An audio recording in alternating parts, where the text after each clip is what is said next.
right? So if you're joining us today, it means you're ready to completely rethink how we build the web. We're running this as a highly practical technical workshop designed specifically for our junior developers, and, well, really anyone touching code. We're going to transform those bloated WordPress sites into lightning-fast, eco-friendly digital assets. So grab your notebooks, because we're putting together a step-by-step audit plan to prioritize high-impact energy optimizations across your entire tech stack. Okay, let's take a quick look at the syllabus. We've broken this one-hour team training into 6 modular segments: the business of the green web, carbon baseline testing, infrastructure, lean code, eco-friendly UX, and finally, how to pitch this as a competitive advantage. All right, let's dive right in. Module 1, the business of the green web.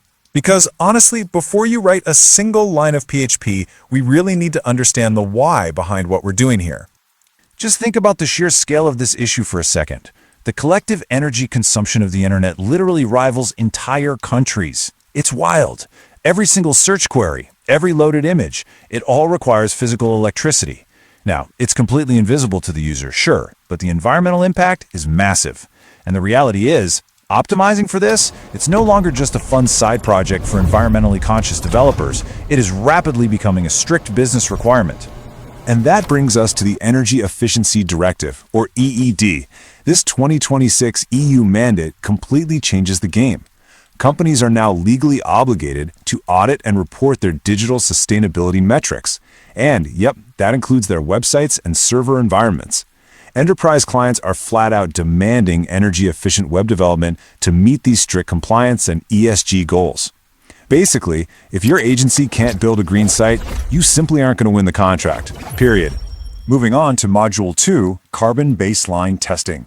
Because before you go tweaking any code, you junior developers need to know exactly where your metrics stand, right? You can't improve what you haven't measured. So we have to take a scientific approach here. Step 1, grab your baseline emission testing data. You'll want to run your current site through carbon calculator tools like the website Carbon Calculator or EcoGrader and literally document the current emissions per page view.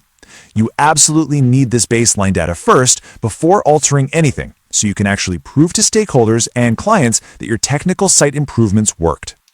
All right, Module 3, Infrastructure and Green Hosting. This is a big one. I mean, you can optimize code all day long, but if your server runs on a coal plant, your website still isn't sustainable. So you need to evaluate hosting providers based on their PUE, which stands for Power Usage Effectiveness. This metric is basically the ratio of the total facility energy compared to the actual computing equipment energy. A PUE rating of 2.0 is considered very bad. It essentially means for every watt used by the actual server, another entire watt is wasted just cooling the thing down. The industry average sits around 1.5, so demand to see your host's renewable energy mix, and if their PUE is sitting at 2.0, migrate immediately to a green host with an excellent 1.1 or 1.2 rating. Now, consider the physical journey of your data. Edge caching drastically shortens the distance the data actually has to travel. Say your server is in London, but your user is over in Tokyo. That is a massive, energy-intensive journey routing through dozens of nodes. By setting up page caching and routing traffic through an aggressive content delivery network, or CDN, you serve static files from local edge nodes. You are literally saving energy by shortening physical distance, all while auditing and massively boosting your server response times. It's a total win-win. Let's jump into Module 4, Lean Code and Assets. This is arguably the most actionable part of our audit plan, starting with how we reduce database and code bloat. Remember, every single line of code requires energy to be parsed by the browser, so you have to be ruthless about asset unloading. First up on the checklist, audit and prune any unused plugins to reduce that database bloat. Next, utilize asset management plugins to disable unnecessary script loading. I mean, Contact Form 7 has absolutely no business loading on a homepage that doesn't even have a form, right? And finally, always minify your HTML, CSS, and JS to strip out empty spaces and reduce those file sizes. Okay, let's talk about 2026 media standards.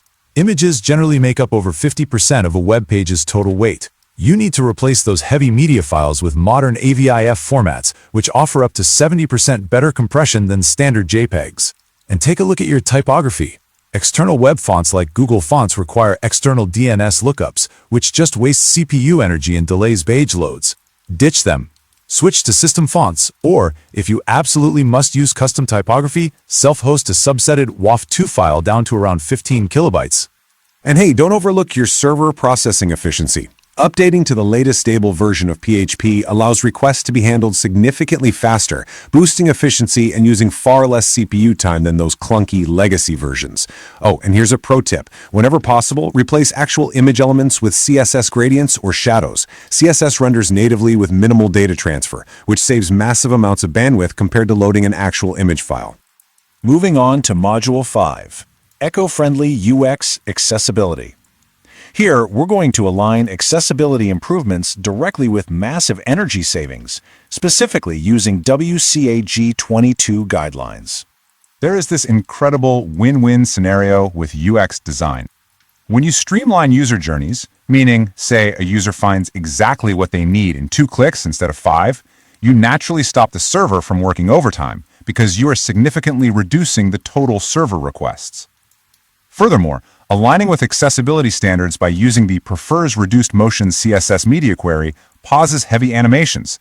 That directly reduces the GPU and CPU battery drain on the user's mobile device. And think about this. Enforcing high contrast ratios for visually impaired users naturally paves the way for massively energy-saving dark mode designs. Since most modern smartphones use OLED screens, displaying the color black actually turns off the physical pixel entirely. A well-designed dark mode can reduce physical screen power consumption by up to 40%. You're designing for accessibility, but you're delivering pure sustainability.